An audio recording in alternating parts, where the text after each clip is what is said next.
नमः शिवाय. ब्रह्माने निर्माण केलेली आदिसृष्टी. शौनक म्हणाले, सुतजी, सृष्टी कशी निर्माण झाली हे जाणून घेण्याची इच्छा आहे.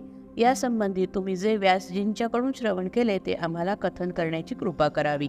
सूत म्हणाले, ही कथा पुण्यकारक आहे, म्हणून परमश्रद्धेने आणि एकाग्रतेने श्रवण करावी. प्रत्येक कल्पात ब्रह्माजी सृष्टीची उत्पत्ती करतात, विष्णू तिचे पालन करतात आणि रुद्रदेव तिचा संहार करतात. प्रारंभी ब्रह्माने जल उत्पन्न केले, त्यामध्ये आपले वीर्य पवित्र केले. या जलालाच नार असे म्हणतात आणि ते ज्याचे आश्रयस्थान आहे त्याला नारायण म्हणतात. त्या वीर्यापासून एक सोनेरी अंडे तयार झाले. ब्रह्माजींनी त्याचे आकाश निर्माण केले. पाण्यावरच्या भूमीवर 10 दिशा अस्तित्वात आणल्या. त्यानंतर मन, वाणी, काम, क्रोध आणि रती यांची निर्मिती केली. त्यानंतर 7 सप्तर्षी तयार केले. मरीची, अत्री, अंगेश, पुलस्त्य, पुलह, ऋतू आणि वसिष्ठ. क्रोधापासून 11 रुद्र निर्माण केले. सर्वांचे पूर्वज सनतकुमार यांना उत्पन्न केले. त्यानंतर विद्युत, अशनी, मेघ, रोहित आणि इंद्रधनुष्य निर्माण केले. यज्ञाच्या सिद्धीसाठी रग, युजू आणि सामवेद निर्माण केले. ब्रह्मानी आपल्यापासून देव, मानव, पितर, दैत्य अशा प्रकारे विविध प्रजा उत्पन्न केली. आपल्या शरीराचे स्त्री आणि पुरुष 2 भाग केले. तेथून पुढे मैथुनी प्रजा अस्तित्वात आल्या.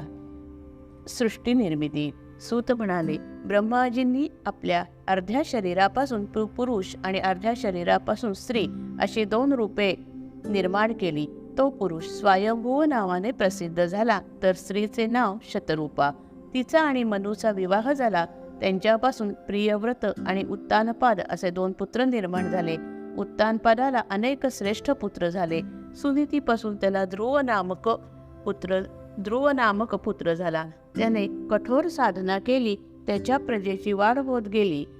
श्री विष्णूने अवतार घेतला. वेनपुत्र पृथूने पृथ्वीचे उत्तम पालन केले. राजसूय यज्ञ करणारा तो पहिला राजा होय. देव ऋषी, दैत्य, राक्षस आणि मनुष्य या सर्वांची उपजीविका चालवणारा आणि 100 यज्ञ करणारा म्हणून त्याला विशेष मान होता.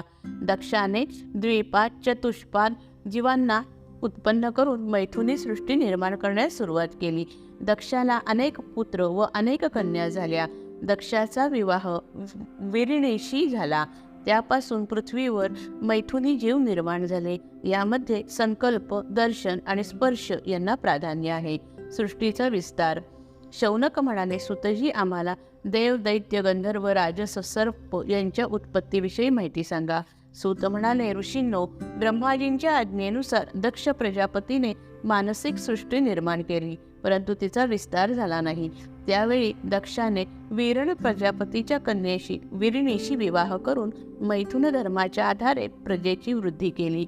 दक्षाच्या पुत्रांच्या अंगी नारदांनी वैराग्य निर्माण केले. त्यामुळे ते पुत्र तपश्चर्या करण्यासाठी वनात निघून गेले. दक्षाला ज्या कन्या झाल्या त्यांचा विवाह झाला.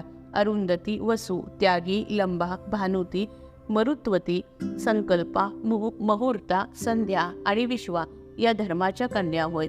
प्रत्येक कन्येची संतती वाढत गेली. प्रभासला विश्वकर्मा पुत्र संतती झाली. विश्वकर्मा हा देवांचा कारागीर आणि श्रेष्ठ शिल्पकार होता. त्याने अनेक शिल्पकृती निर्माण केल्या. देवांची विमाने तयार केली. सुरूपापासून उत्पन्न झालेल्या रुद्रांची संख्या अनेक आहे. अजैकपाद, अहिर्विंध्य, त्वष्टा, वीर्यमान, हर, बहुरूप, त्र्यंबक, अपराजित, वृषाकपी, शंभू आणि कपादी रैवत हे 11 रुद्र आहेत. कश्यपांचा वंशविस्तार. सूत म्हणाले, शौनकजी, आता मी तुम्हाला कश्यपांच्या स्त्रियांची नावे सांगतो. अदिती, दिती, सुरसा, अरिष्टेला, दनु, सुरथी, विनता, इला, ताम्रा, क्रोधवशा, कद्रू, अनायुषा आणि मुनी. चाक्षुक मन्वंतरात कश्यपांनी अदितीच्या ठिकाणी तुषित नामक 12 देव निर्माण केले. वैदश्वत मन्वंतराच्या प्रारंभी अदितीपासून विष्णू, इंद्र, अर्यमा, धाता, त्वष्टा, पुषा, विवस्वान, सविता, मित्रावस्य, अंश, भग आणि 12 आदित्य उत्पन्न झाले. आधी केतुबिन देव हेच नंतर 12 आदित्यांच्या रूपाने पुन्हा निर्माण झाले होते. चंद्रापासून त्यांच्या स्त्रियांना अत्यंत तेजस्वी अशी दीप्ती नामक संतती झाली. अरिस्टेनेमीच्या 4 भार्यांना 16 पुत्र झाले. कृशाश्वाला देयप्रहरण नावाचा पुत्र झाला. अर्चिन मुनीला त्याच्या पत्नीपासून धूम्रकेश झाला. विप्रचितीपासून सिंहिकेचा जन्म झाला. कश्यपांच्या कुळापासून प्रजेचा विस्तार होत गेला आणि साऱ्या विश्वाला त्या संततीने व्यापून टाकले. जय जय रघुवीर समर्थ.